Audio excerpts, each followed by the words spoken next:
Salut, moi c'est David, je travaille dans la vidéo et je suis à mon compte depuis 10 ans.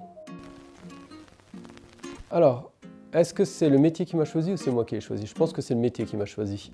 Tout simplement parce qu'en fait, depuis gamin, j'ai toujours été attiré par l'envie de transmettre des idées, des émotions. Et pour moi, la caméra était le moyen le plus facile de pouvoir le faire. J'ai toujours eu des caméras, des appareils photo qui traînaient autour de moi et j'ai toujours été tenté de vouloir faire des montages vidéo. Et voilà, aujourd'hui, j'ai envie et je suis heureux de pouvoir avoir cette chance-là. Alors, est-ce que j'ai une équipe ou est-ce que je suis seul de A à Z? Je dirais qu'en fait, j'ai les deux. Je suis seul de A à Z assez fréquemment, en fait, pour la création de contenu assez léger, assez facile à faire, mais il m'arrive aussi de travailler en équipe. Et c'est là où j'ai pas mal d'équipes un peu partout dans le monde qui interviennent et qui me permettent de pouvoir accéder directement à ce que je souhaite en termes de contenu, de montage, mais aussi de préparation, d'organisation sur place, et ça c'est très très important. Je travaille également avec des photographes, avec des metteurs en scène, des directeurs artistiques, des producteurs un peu partout dans le monde, et du coup ça me permet aussi d'avoir de nouvelles idées et de pouvoir créer des contenus adaptés à chaque demande. Un planning fixe dans ce métier, ça va être difficile. Je pense qu'en fait, le planning fixe se fait le matin et puis au fur et à mesure, il se défait. Toute la journée, j'ai des coups de fil, j'ai des demandes de devis, j'ai des choses à faire qui en fait interviennent et du coup, mon planning évolue au fur et à mesure de la journée. Je pense que c'est important d'avoir un planning fixe en place, mais de pouvoir le mettre en réalisation, ça devient beaucoup plus difficile. Alors je dis bravo à ceux qui arrivent à le faire. En tout cas, de mon côté, c'est plutôt en freestyle. Je m'adapte au fur et à mesure de la journée, des coups de fil. Des demandes de professionnels. Il arrive aussi à certains moments de devoir partir en tournage très rapidement sur des demandes et du coup le planning saute. Un endroit de travail fixe, je dirais que c'est tout ce qui m'entoure, tout simplement. Aujourd'hui je travaille dans mon bureau, demain je vais être dans un aéroport, dans un train. Après-demain je vais être sur un glacier ou au bord de la plage. En fait, en tant que digital nomade, on est obligé de pouvoir s'adapter à des lieux, de trouver des solutions. On peut travailler aussi dans des hôtels, McDo, enfin il y a vraiment plein de places pour bosser. Donc ceux qui disent qu'ils ont besoin d'un endroit pour travailler, pour être au calme, je comprends parfaitement. Mais pour moi en fait, pouvoir travailler partout dans ces endroits-là me permet vraiment aussi d'être créatif et de trouver une nouvelle solution adaptée sur le moment. Quand je parle de solution, ça peut être aussi la façon de monter. Si le client a besoin que je puisse faire un montage sur place, c'est à moi de pouvoir m'adapter et de pouvoir être réactif. Alors, les compétences qu'il faut absolument développer, je dirais surtout l'écoute. L'écoute, la réactivité, la communication. C'est ce qu'on disait l'autre jour, hein, la communication est très très importante. Bravo d'ailleurs à vous trois, parce que vous avez très bien communiqué durant le processus de montage et de préparation de ce tournage.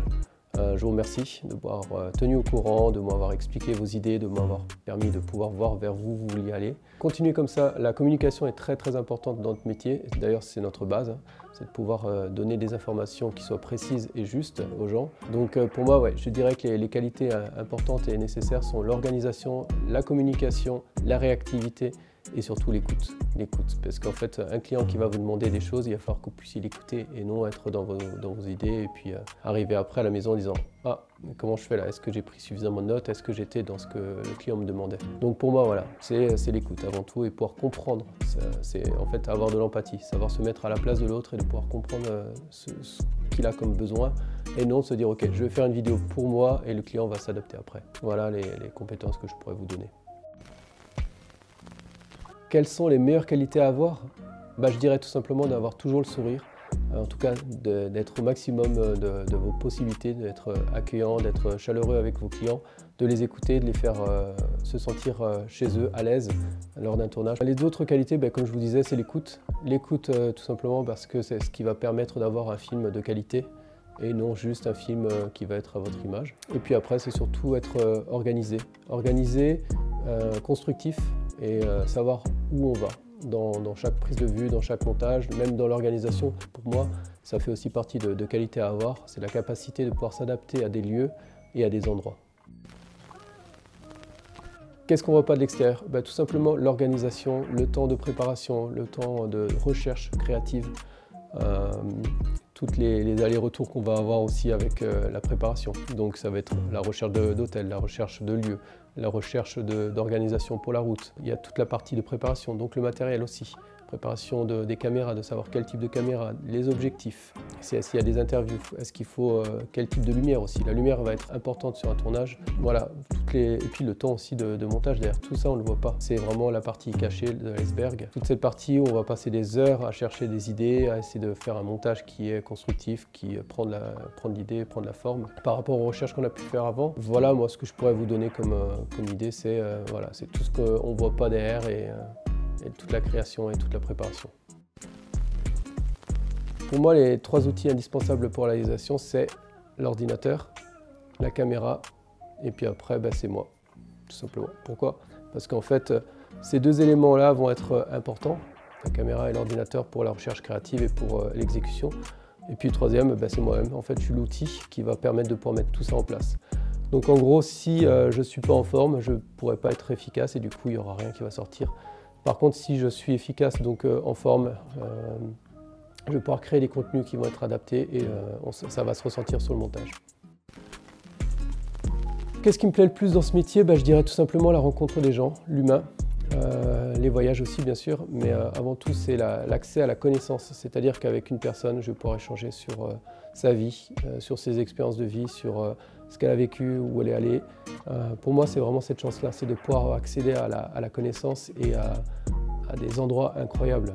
On peut aujourd'hui être par exemple dans une maison au sud de la France et puis 2 jours après on va être au bord de la mer sur un bateau. Enfin, il n'y a aucune limite dans ce métier. La seule limite, en fait, c'est vous-même. Donc, en gros, si vous avez envie de rester chez vous, faire du montage, c'est parfait. Mais si vous avez envie de bouger, allez-y. Est-ce que j'arrive à en vivre aujourd'hui? Je dirais oui. J'ai mis du temps. J'ai mis plus de 10 ans pour pouvoir mettre toute cette société en place, pour que tout fonctionne correctement. Je dirais que c'est vraiment le réseau. C'est important d'avoir un très bon réseau et d'avoir des gens qui sont fiables. C'est aussi important de pouvoir être en accord avec les autres acteurs du marché, du secteur, d'être respectueux, de savoir que chacun a son travail et de ne pas essayer de marcher sur les plates-bandes de l'autre. Donc pour moi c'est important d'avoir un secteur sain et de pouvoir évoluer là-dedans. Donc oui, aujourd'hui j'arrive à en vivre, mais rien n'est gagné. Donc demain il peut très bien y avoir des changements radicaux et c'est à moi de m'adapter et de pouvoir relancer l'activité.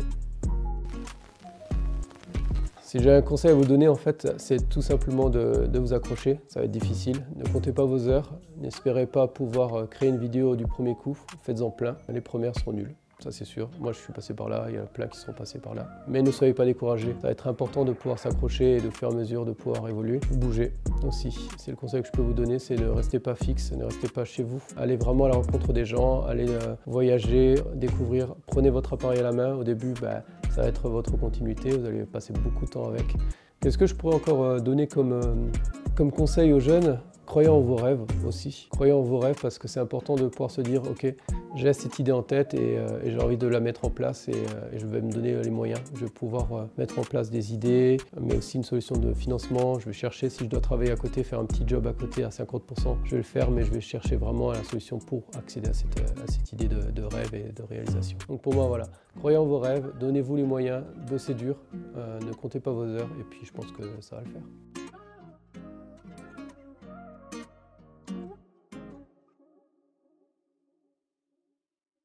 Cool. Parfait. Merci.